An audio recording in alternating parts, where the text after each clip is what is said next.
Teman-teman, Assalamualaikum warahmatullahi wabarakatuh. Ketemu lagi di mata pelajaran Bapak. Pada saat ini kita akan membahas tentang pemanduan perjalanan wisata. Ya, yang pertama, pengertian pemandu wisata. Pemandu wisata atau pariwisata yang sering disebut tour guide merupakan profesi di bidang pariwisata. Pemandu wisata bertanggung jawab mendampingi wisatawan dan memberikan petunjuk serta bimbingan kepada wisatawan dalam objek wisata. Terus ada beberapa hal yang harus diperhatikan atau dipahami tentang prawisata, antara lain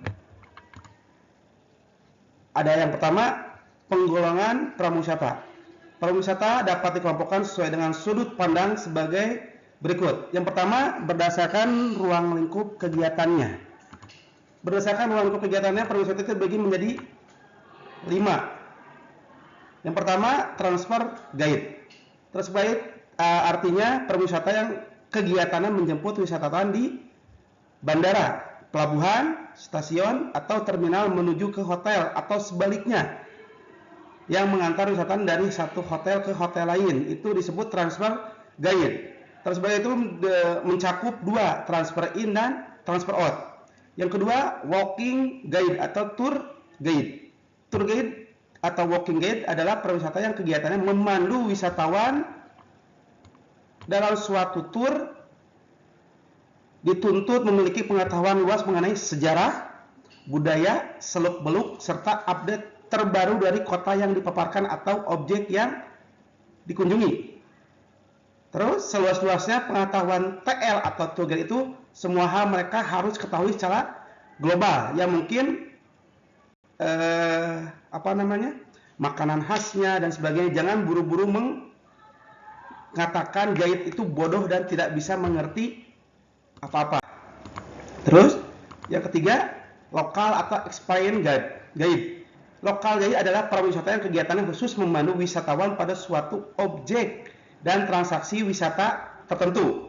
Misalnya museum, wisata argo, river rafting, goa, gunung bersejarah, dan sejenisnya.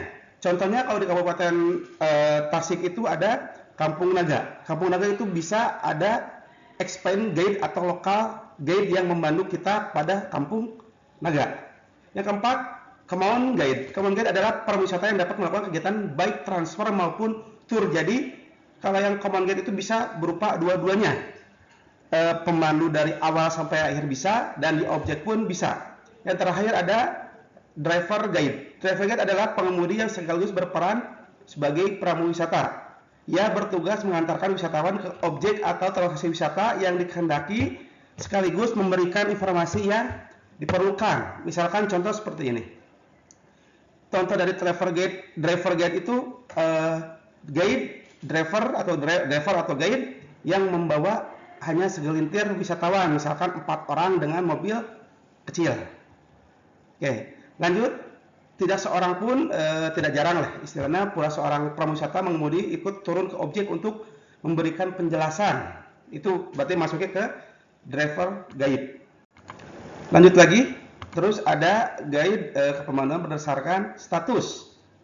Dibagi menjadi ada yang pertama payroll guide, yang kedua part-time, yang ketiga member of guide association, yang keempat government official, yang kelima company guide. Oke, yang pertama payroll guide. Payroll guide itu artinya prawisata yang berstatus sebagai pegawai tetap di suatu biro perjalanan dengan gaji tetap di samping komisi dan tips yang diterima dari wisatawan. Itu berarti guide-nya itu tetap di perusahaan travel, agen travel. Yang kedua, part-time atau freelance. Part-time atau freelance guide adalah pariwisata yang bekerja pada suatu perusahaan perjalanan untuk kegiatan tertentu dan dibayar untuk setiap pekerjaan dilakukan. Contohnya, misalkan seperti ini. Perusahaan travel satu membutuhkan freelance guide, berarti itu freelance guide dari tidak terikat oleh pihak manapun. Yang ketiga, Member of Guide Association. Member of Guide adalah prawisata yang bertugas sebagai peserta dari suatu asosiasi prawisata dan melakukan kegiatan sesuai dengan tugas yang diberikan oleh asosiasi. Contohnya misalkan HPI, Himpunan Prawisata Indonesia. Itu berarti dia bertugasnya sesuai dengan SOP yang diberikan dari asosiasi. Terus yang keempat, Government Official. Government Official adalah pegawai pemerintah yang bertugas untuk memberikan informasi kepada tamu tentang suatu aktivitas, objek, gedung, atau suatu wilayah tertentu. Misalkan ada yang ditugaskan di Museum Gedung Sate. Biasanya gedung sate itu dari Government Official yang mengetahui seluk-beluk dari gedung bersejarah yang ada di Gedung Sate. Terus yang kelima, Company Guide. Company Guide adalah karyawan sebuah perusahaan yang bertugas memberikan informasi kepada tamu tentang aktivitas atau objek perusahaan. Sepertinya misalkan gini, kita kunjungan industri ke suatu industri. Di situ ada penerimaan. Dari situ ada Company Guide yang menjelaskan tentang seluk-beluk perusahaan itu tersebut. Selanjutnya,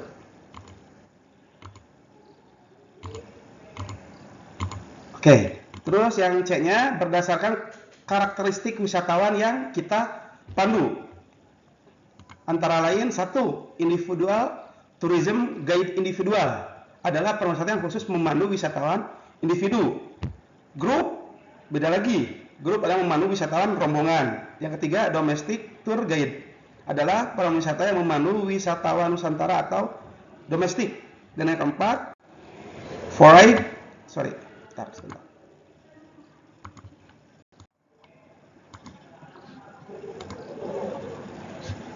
Oke, lanjut kita ke tugas pariwisata atau guide. Yang pertama, mengatur wisatawan baik rombongan maupun perorangan yang mengadakan perjalanan dengan transportasi yang tersedia. Yang kedua, memberikan penjelasan tentang rencana perjalanan dan objek wisata serta memberikan penjelasan mengenai dokumen perjalanan, akomodasi, transportasi, dan fasilitas wisatawan yang lainnya. Contohnya misalkan seperti ini. Dari awal perjalanan, bila mana ke luar negeri lah contohnya. Berarti kan ada harus dokumen yang harus disiapkan seperti paspor, KTP, dan seterusnya. Terus kalian juga menjelaskan tentang transportasi apa yang kita gunakan, akomodasi apa yang kita gunakan, terus apa-apa saja yang diterima oleh wisatawan, fasilitas yang diberikan biro perjalanan kepada wisatawan. Yang ketiga, memberikan petunjuk tentang objek wisata. Contohnya di Candi Borobudur, misalkan di pelataran itu di utara mana dari candi tersebut. D. Membantu menguruskan barang bawaan wisatawan. Ini pengecualian. Ada yang boleh atau ada yang tidak sesuai dengan SOP yang terjadi di suatu agen wisata. Terus lanjut, peran dan tanggung jawab pemandu wisata. Yang pertama, to direct.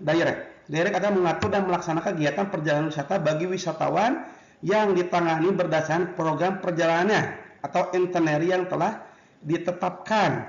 Jadi teman-teman sebelum melaksanakan itu teman-teman harus udah merinci itinerary-nya kemana aja nih, dipetakan dari jam misalkan gini, dari jam 7 sampai jam sekian kita di objek A, setelah itu kemana kita.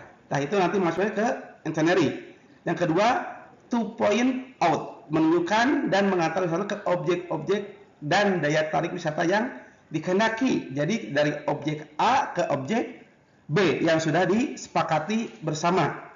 Yang ketiga, to inform, memberikan informasi dan penjelasan mengenai objek dan daya tarik wisata yang dikunjungi, informasi sejarah budaya dan berbagai informasi lainnya. Ini yang to informasi itu kita bisa bekerja sama dengan guide lokal. Contohnya di Candi Borobudur atau Candi Prambanan.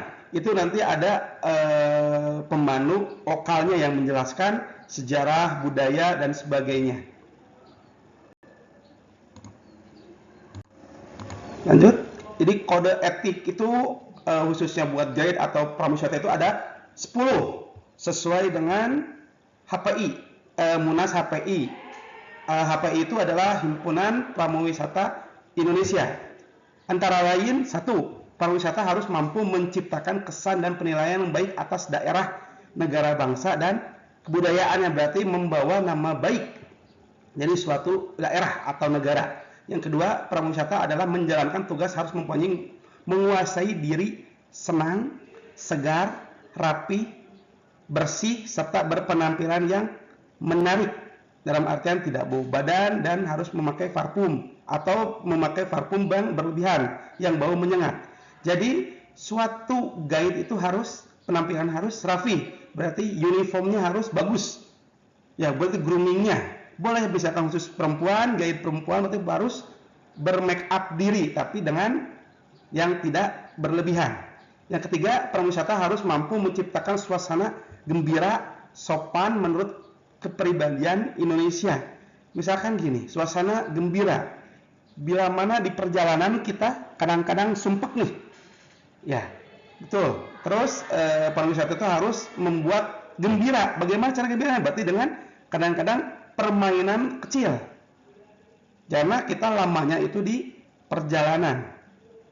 Yang keempat, pariwisata harus mampu memberikan pelayanan perlakuan yang sama kepada wisatawan dengan tidak meminta tip, tidak menjajakan barang, dan tidak meminta komisi. Itu udah ada kode etiknya yang harus dipahami.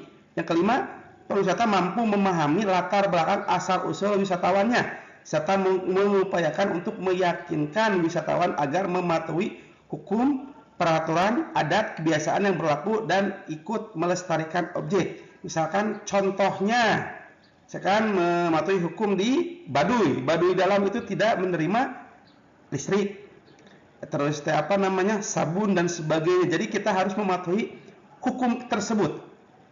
Yang keenam, pariwisata mampu menghindari timbulnya pembicaraan serta pendapat yang mengundang perdebatan mengenai kepercayaan, adat istiadat, agama, ras, dan sistem politik sosial negara asal wisatawan. Yang ketujuh, pariwisata berusaha memberikan keterangan yang baik dan benar sesuai dengan apa yang dia ketahui. Yang kedelapan, pariwisata tidak dibenarkan mencemarkan nama baik perusahaan, teman seprofesi, dan unsur-unsur pariwisata lainnya. Yang sembilan, pariwisata tidak dibenarkan untuk menceritakan masalah pribadi yang bertujuan untuk mengasihani atau belas kasihan dari wisatawan. Pariwisata saat berpisah mampu memberikan kesan yang baik wisatawan ingin berkunjung atau ke suatu objek tersebut atau memakai jasa kita kembali. Karakter yang harus dimiliki oleh pemandu wisata atau tour guide antara lain ada 8. Yang pertama, leadership, kepemimpinan, harus mampu memimpin suatu perjalanan dari awal sampai akhir. Yang kedua, responsibility atau tanggung jawab. Berarti suatu guide harus bertanggung jawab atas apa yang dia lakukan, atas apa yang dia kerjakan. Dan yang ketiga, komunikatif dalam bahasa, mau itu bahasa Inggris, bahasa Indonesia, atau bahasa daerah lainnya yang sesuai dengan kearifan lokalnya. Yang keempat, empati. Berarti kita ada rasa empati ke wisatawan bila mana ada misalkan ada musibah dan sebagainya. Yang kelima, sense of humor. Berarti kita harus humoris. Bagaimana cara kita menimbulkan rasa humoris? Misalkan dengan permainan dan sebagainya. Yang keenam, knowledge atau berwawasan. Berarti wawasan kita harus diasah kembali tentang objek wisata yang kita akan jelaskan. Yang ke-7, good organizer atau memiliki kontrol diri. Bila mana seperti ini. Kadang-kadang kita pun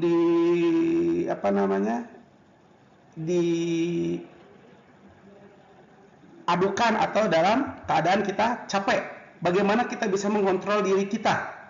Yang dalam artian wisatawan itu ada komplain, kitanya harus bisa mengontrol diri karena kita sedang capek atau dan sebagainya.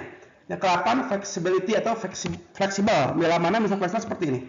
Misalkan dari suatu objek wisata misalkan atau perjalanan si wisatawan pingin ke objek A misalkan. ada tambahan lagi, tapi kita bisa mengganti atau menyampaikan ke biro perjalanan itu sendiri. Jadi tidak mengikat atau fleksibel itu tidak mengikat, bisa dirubah-rubah tapi sesuai dengan kesepakatan masing-masing dan SOP yang berlaku. Oke, demikian teman-teman, mudah-mudahan tidak puas dengan apa yang Bapak sampaikan. Nanti kita bertemu lagi di lain kesempatan. Terima kasih atas atensinya, terima kasih atas memperhatikan materi yang Bapak sampaikan. Terima kasih. Assalamualaikum warahmatullahi wabarakatuh.